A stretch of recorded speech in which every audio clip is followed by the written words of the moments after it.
So we're just meeting Shauna Peak of the Monterey Bay Aquarium, and she's going to give me a real brief tour of, and what's the boat's name today? It is the Derrick and Bayless. Derrick and Bayless, cool. This boat was purpose-built for research and education, and of course recreation. And Sam, given that he's an expert sailor, he could probably give you better specs on the boat than I can. So in a catch rig, the smaller mast is in the back, the larger mast is out forward. But when we're running education programs, and usually during research, we only run one sail at a time, that being our main sail. Just because it really frees up the whole boat as a platform for teaching and research. Some California sea lions there under the pier. They can jump up to twice their body length, and so they easily jump up to a place like that. That brings up the first thing we'd like to talk about, and that is our fisheries in California. Because for those marine mammals right there, you know what's on the menu tonight for dinner? Fish. But it's not just fish anymore. It used to be fish. It used to be all kinds of fish. Now it's the fish that we choose to leave in the ocean. Current estimates worldwide place it at about 90% of the large fish that were in the ocean 200 years ago are now gone. And it's because of the way we're fishing. Does anybody here do any fishing? Ocean fishing? How's it been for the last 20 years? Getting better? Getting worse? Worse. Getting worse.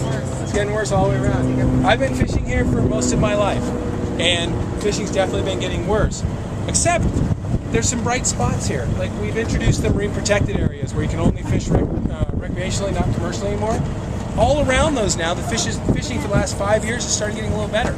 It's starting to pick up. We've learned how to protect some areas. What I want to talk about right now is the choices that we make when we select seafood for dinner and how that controls the worldwide availability of fish. Bottom drilling has been made illegal in California because of the habitat destruction. They go to federal waters 3 miles out. They drag that net. It's about as large as a football field, and it goes right along the bottom. There's a big chain down there. All right, 2 big metal doors, they call them, they're like planes that hold the net, hold it open. And it grinds along the bottom, tearing up the substrate down there. And the fish that they're going after are little rockfish. They need that rocky habitat.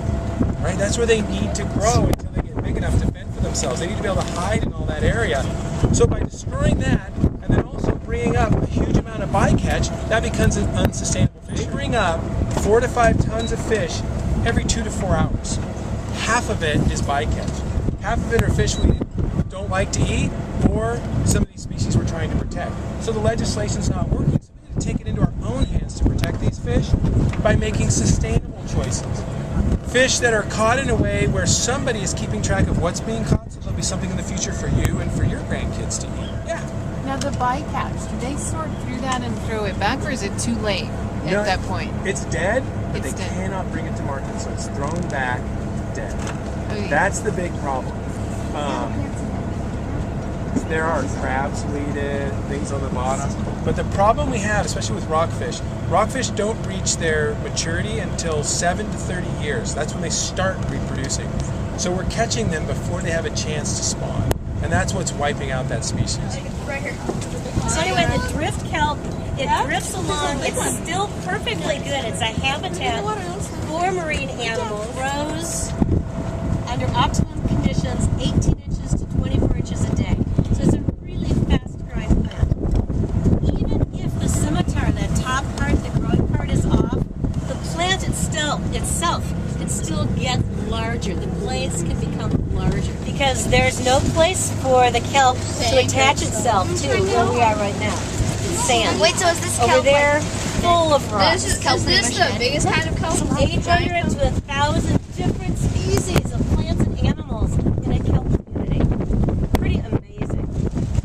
All kinds of different critters make their homes here, as Mary was saying. We're finding a lot of the little mysids, and some of the girls just found little tiny snails attached to the kelp.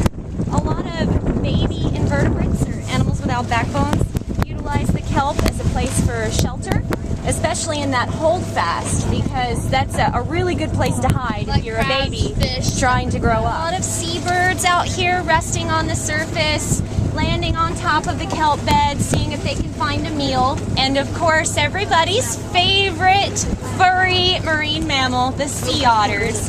They use kelp for multiple purposes. They utilize to keep themselves in one place when it's time to take a snooze, because kelp is anchored to the bottom, so an otter will wake up at the same exact place as it decided to go to sleep.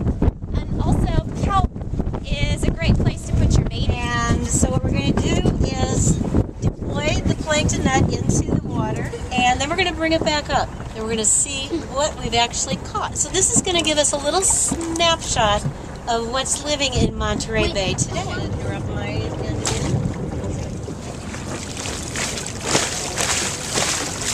Why do we bother taking plankton toes? Why do we care? To see how healthy they are. Everybody see the white stuff? Looks like salt. Yeah. Remember how Mary said that those are actually animals? Yeah. Well, they all have a. If you go up a little bit, they have these pointy things. Like there, what are the? Oh God. So keep tailing all the as fast as you can. Yeah, let's have